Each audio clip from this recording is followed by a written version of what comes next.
Hi, Jeff Schwezo here. In my last Projectify Point, I mentioned in passing that your greatest competition is no longer the businesses that do what you do. It's change. Well, in this episode, I want to dig into that idea a bit and how it relates to your strategy making.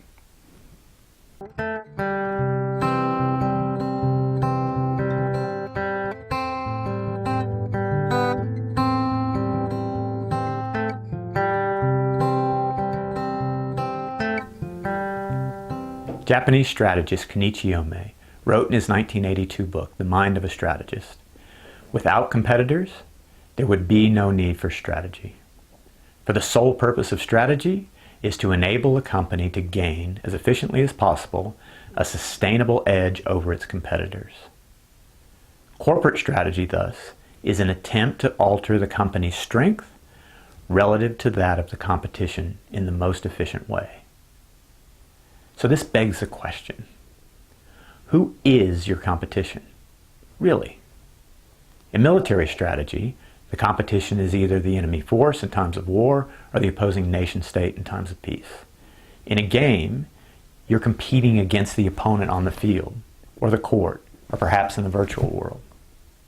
In traditional business strategy, it's the identified competitor that you're trying to squeeze out of a market or outmaneuver for a market opportunity. But unlike military and sporting situations, your business seldom competes head-to-head with the other businesses that do what you do. Even when it feels like you're competing with other businesses, what you're actually competing with is the value that a customer places on what's being offered to solve their problem or meet their needs. Across the course of my career, I participated in a number of tendering efforts. They almost always include some sort of a competitor analysis, presumably as a key input into the tender strategy. Yet they invariably play no part in helping to formulate the tender offer. Because ultimately it's about the problem that you're trying to solve, the changes that you need to make to affect that solution, and how do I best represent the value that exists within those changes I'm proposing.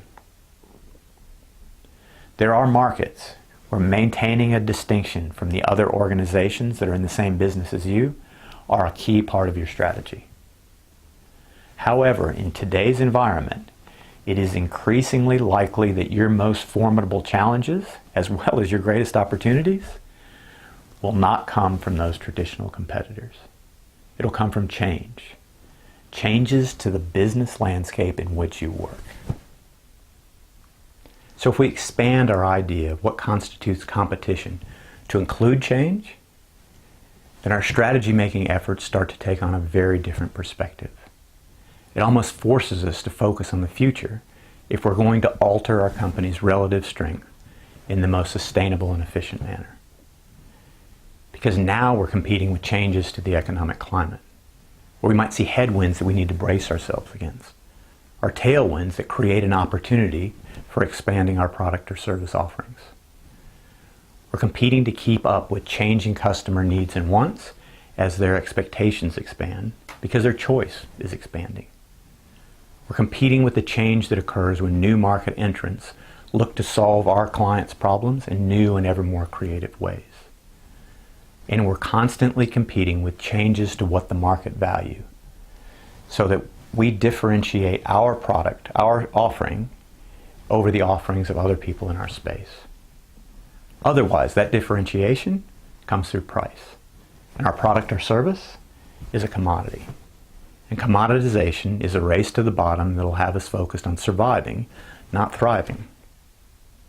If you're in the enviable position where there's nobody else in your market that does what you do, then it's very likely that you're on the other side of competing with change.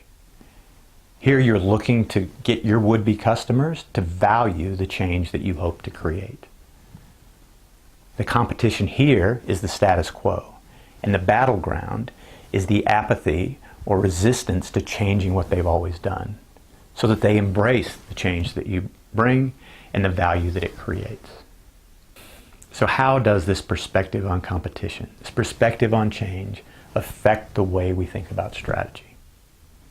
Well, as the Greek philosopher Heraclitus is widely misquoted as having said, The only constant is change.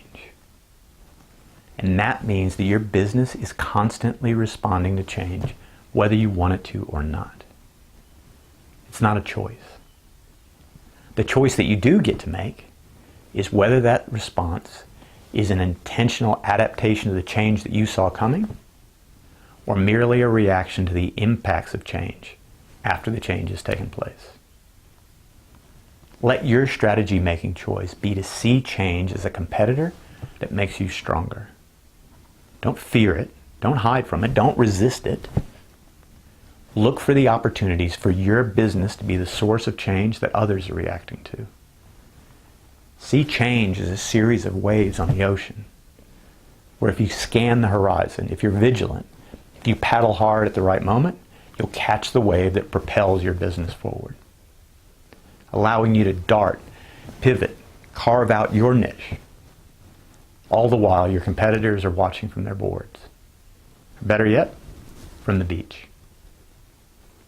Until next time.